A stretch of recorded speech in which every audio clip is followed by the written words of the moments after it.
सैफ अली खान की दिक्कतें खत्म होने का नाम ही नहीं ले रही हैं।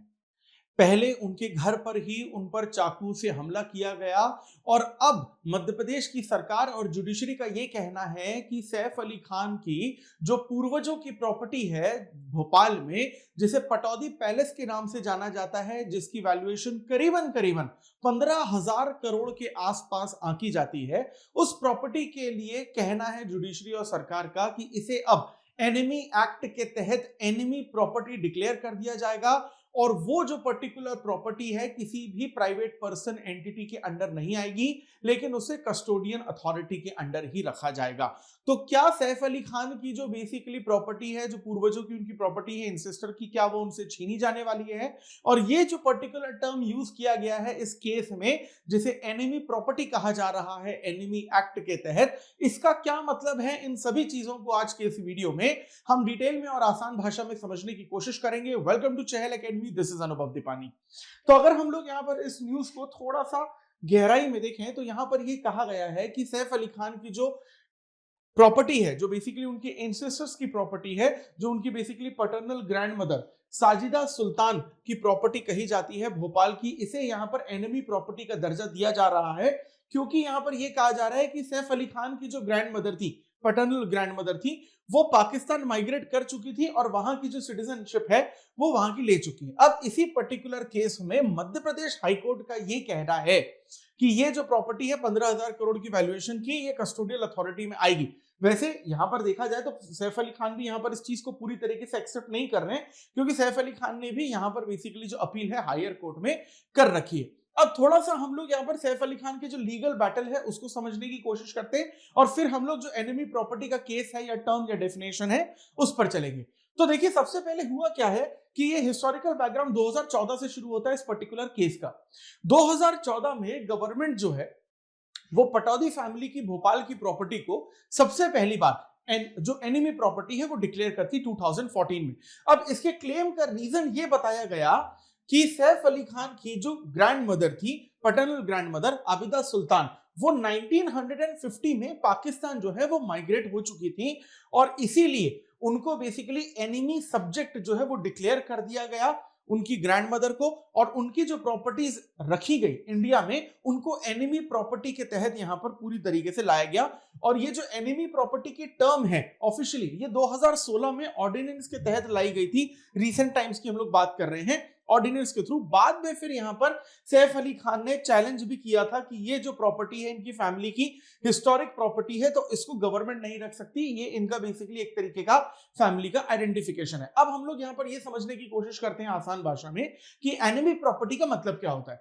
देखिए, कोई भी ऐसा एसेट, कोई भी ऐसी संपत्ति, चाहे वो मूवेबल हो चाहे वो इमूवेबल हो, चल संपत्ति हो या अचल संपत्ति हो, जो बेसिकली भारत में छोड़ दी गई है और जो लोग माइग्रेट कर गए दूसरे देश कन्फ्लिक्ट की तरफ। मान लीजिए कि अगर भारत में मेरी कोई बहुत बड़ी प्रॉपर्टी है और इंडिया चाइना या इंडिया पाकिस्तान का कोई कन्फ्लिक्ट हो गया, वॉर हो गया, और उसी बीच में मैं चाइना या पाकिस्तान जाके शिफ्ट हो गया और वहां की मैंने सिटीजनशिप ले ली, तो अब भारत का सिटीजन तो मैं रहा नहीं, लेकिन मैं पहले भारत का सिटीजन हुआ करता था, अब मैं वहां का सिटीजन बन चुका हूं, लेकिन अभी भी मेरी जो प्रॉपर्टी है वो भारत में है, तो भारत में जो वो प्रॉपर्टी है वो एनिमी प्रॉपर्टी जो है वो यहां पर कही जाएगी। यानी कि आप इसको दूसरे तरीके से ऐसे समझ सकते हो कि भाई जैसे भारत पाकिस्तान का युद्ध 1965 में या 1971 में, या फिर इंडिया चाइना का जो वॉर हो गया 1962 में, तो इस टाइम पे इस कन्फ्लिक्ट के दौरान वो लोग जो पाकिस्तान की या चाइना की जो सिटीजनशिप है उसको ले चुके हैं, अक्वायर कर चुके हैं, इंडियन गवर्नमेंट भारत में जो उनकी प्रॉपर्टी है उसको एनिमी प्रॉपर्टी का दर्जा यहां पर दे देती है।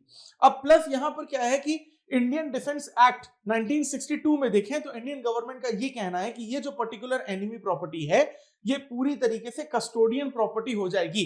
इसका मतलब ये हुआ कि अगर मैं भारत छोड़कर पाकिस्तान या चाइना जाके सिटीजनशिप ले लेता हूं और मेरी प्रॉपर्टी भारत में ही रह जाती है और मेरी जो एक्सटेंडेड फैमिली, मेरे खानदान के जो आगे के लोग हैं वो उनमें से कुछ अगर भारत में है, तो वो जो मेरी एक्सटेंडेड फैमिली भारत में, उनको वो प्रॉपर्टी ट्रांसफर नहीं की जाएगी। सरकार का यह कहना है कि अब ये प्रॉपर्टी उनके रिश्तेदारों की रही नहीं, क्योंकि जो पर्सन की प्रॉपर्टी थी ओरिजिनल वो तो पाकिस्तान चला गया, तो जब उस पे भारत के कानून लागू नहीं हो रहे तो फिर उसकी प्रॉपर्टी पे भारत के कानून क्यों लागू होंगे? और यहां पर बेसिकली क्या है, नेक्स्ट जनरेशन को प्रॉपर्टी ट्रांसफर करना वो तो भारत का कानून है। तो जब आदमी ही भारतीय नहीं रहा तो कानून का इस्तेमाल वो क्यों करेगा? इस पे सरकार ने कहा कि अब ये प्रॉपर्टी जो है वो गवर्नमेंट प्रॉपर्टी बन जाएगी और गवर्नमेंट देखेगी इसका क्या करना है, उनको अपने पास रखना है या फिर मार्केट प्राइस से उसको बेच देना है। ये पूरा का पूरा सिनेरियो जो है हमको देखने को मिलता है। अब अगर इसका हम लोग थोड़ा सा कैलकुलेशन की बात करें तो 2 जनवरी 2018 की अगर रिपोर्ट देखिए तो भारत में आपको कुल मिलाकर 9000 से ज्यादा ऐसी प्रॉपर्टीज मिलेंगी जिन्हें छोड़कर लोग पाकिस्तान नेशनल बन गए और 126 प्रॉपर्टीज ऐसी मिलेंगी जो जिन्हें लोग छोड़कर चाइनीज नेशनल बन गए। और नवंबर 2018 में यूनियन कैबिनेट ने इन पर्टिकुलर जो एनिमी प्रॉपर्टीज है उनको बेचने की बात की। पता चला कि 3000 करोड़ रुपए की बेसिकली वैल्यूएशन है, जिसमें आपको 6.5 करोड़ के शेयर्स भी देखने को मिलते हैं 996 अलग अलग कंपनीज में, जिसमें टोटल शेयर होल्डर्स आपको 20,000 से ज्यादा देखने को मिलते हैं। लेकिन जब दूसरी और एनिमी प्रॉपर्टीज की बात की गई तो साल 2020 में सरकार ने ये एस्टिमेट निकाला कि जो टोटल प्रॉपर्टीज एनिमी प्रॉपर्टी निकल के आती हैं वो 9400 है और इनकी जो टोटल वैल्यूएशन निकलती है करंट मार्केट प्राइस के हिसाब से वो 1 लाख करोड़ के आसपास की निकल कर आती है। So it's a very big term.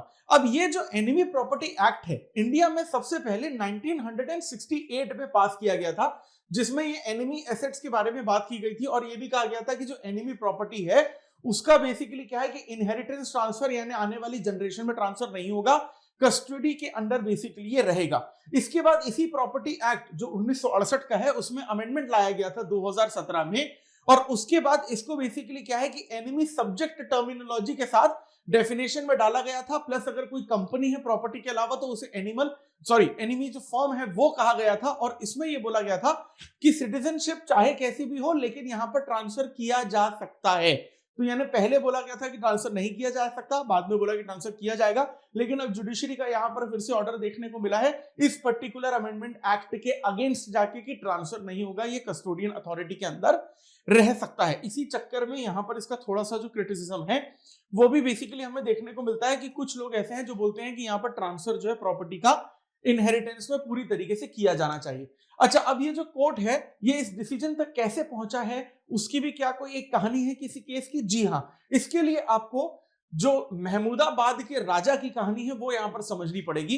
Raja of Mahmudabad जो थे वो पाकिस्तान माइग्रेट कर गए थे 1957 में और जो इन्होंने प्रॉपर्टी भारत में छोड़ी थी 1968 के तहत राजा ऑफ महमूदाबाद की प्रॉपर्टी को भारत में बताया गया था एनिमी प्रॉपर्टी।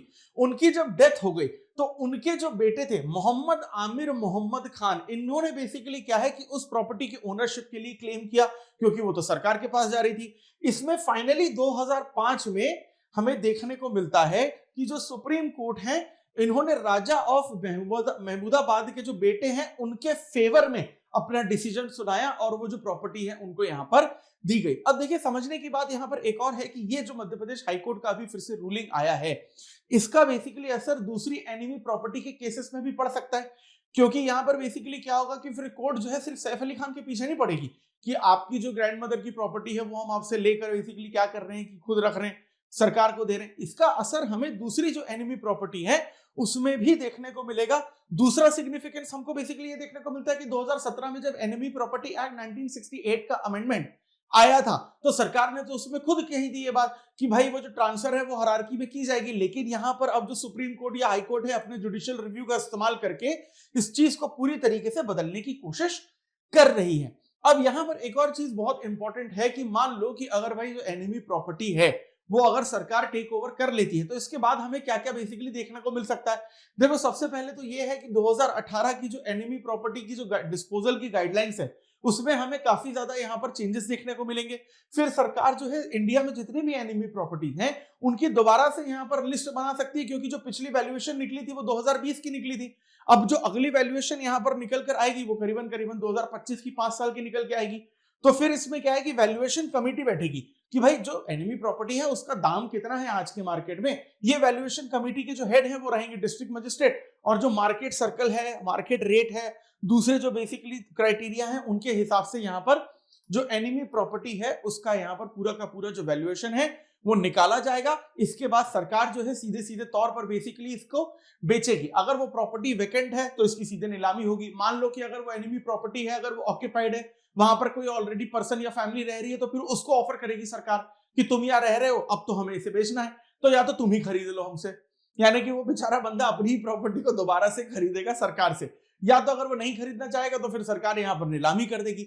दूसरी चीज ये हो सकती है कि जो मूवेबल प्रॉपर्टी है उनको अलग तरीके से यहां पर पब्लिक ऑक्शन किया जाएगा अप्रूव्ड मेथड के थ्रू, और फिर जब बेच दिया जाएगा तो जो पैसा आएगा वो सरकार, सीधी सी बात है कि जो भारत का सरकारी खजाना है, यानी कि जो कंसोलिडेटेड फंड ऑफ इंडिया है, उसमें ये पैसा मिला देगी और फिर इंडिया की इकोनॉमी में ये कहीं ना कहीं पार्टिसिपेशन करेगा। तो कमेंट सेक्शन में बताइए कि यहां पर हाईकोर्ट या फिर जुडिशरी जो एक अगेंस्ट में जाकर, अमेंडमेंट के अगेंस्ट में जाकर डिसीजन लेकर आई है कि सैफ अली खान की जो पटौदी महल की प्रॉपर्टी है जो भोपाल में है, जो उनकी दादी की थी, जो पाकिस्तान माइग्रेट कर चुकी हैं, जो कोर्ट का इसमें डिसीजन है कि वो अब प्रॉपर्टी सैफ अली खान या उनके फैमिली मेंबर्स की नहीं रहेगी, वो कस्टडी के अंडर जाएगी, यानी सरकार के अंडर जाएगी। आपका इस पर क्या कहना है? आप इसके फेवर में हैं या अगेंस्ट में हैं? आपके हिसाब से जो एनिमी प्रॉपर्टी है उन पर्टिकुलर माइग्रेटेड लोग जो ऑलरेडी दूसरे देश की सिटीजनशिप ले चुके हैं, उनकी नेक्स्ट जनरेशन को ट्रांसफर किया जाना चाहिए या फिर सरकार को इसी के अपने पास रख लेना चाहिए? आपका क्या राय है, क्या ओपिनियन है? कमेंट सेक्शन में जरूर बताइए। और इसी पर्टिकुलर टॉपिक से रिलेटेड आपके सामने एक एमसीक्यू है, कमेंट सेक्शन में इसका भी जवाब दीजिएगा। Which of the following statement regarding enemy properties in India is or are correct? Number 1, the enemy properties refer to asset left behind an individual who migrated to enemy nations during conflicts, and these properties are managed by the custodian of enemy property for India. Number 2, the Enemy Property Amendment and Validation Act of 2017 allows legal heirs of enemy subjects to inherit enemy properties. Number 3, enemy properties can be auctioned and the proceeds are deposited into the consolidated fund of India. And last is, as of 2020, the total value of enemy property in India estimated to be over 10 lakh crore. इसमें कौन से statement आपके सही हैं? A, B, C, D? Comment section में जरूर बताइएगा। और इसी तरीके के इंपॉर्टेंट टॉपिक्स को अगर आप डिटेल में और आसान भाषा में समझना चाहते हैं, जो आपकी यूपीएससी सिविल सर्विसेज एग्जामिनेशन की प्रिपरेशन के लिए बहुत जरूरी हो सकते हैं और आपकी तैयारी को और आसान बना सकते हैं, तो उसके लिए हमारे साथ जुड़े रहिए और इसी तरीके के कंटेंट को लगातार कंज्यूम करने के लिए do subscribe to Chahal academy YouTube channel. This is Anubhav Dipani signing off. I see you in the next video. Thank you very much.